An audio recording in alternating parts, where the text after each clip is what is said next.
Everyone in concern for from Jumadi strong kwaso na we no World Telecommunication and Information Society Day 2023. Na Jumadi no ase no na oswafo abedi akira wono na wotonkwa ama poma boaten e de foto ama Ghana fo nyina se obi anya na fam de na ese de abefo ntenten fidie kwaso no aye kase obi efa so no yenhwe na ye mma abusua ne adehye nyina no wonfo hunwram na eso mfaso obi anya bi.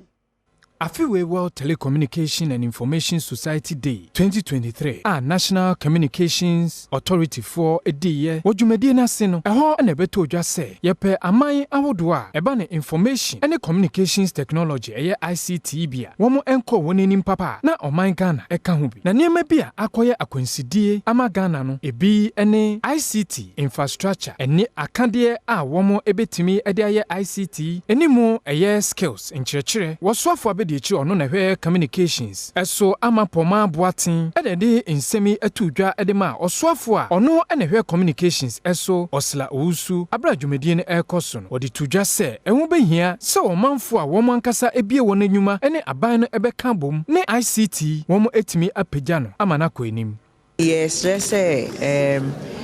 ye be kan ho abom whether a public and a private companies no in a be kan ho abom na yetimi aye nyoma intem sanya obia benya ho emfaso. Board Chairman Emma National Communications Authority Isaac Emil Osebonsu Jr. enso editudwa se ehun behia se Ghana ebebo ne ho modene ewo ICT mu na de mfasodie bebre abra omanfo.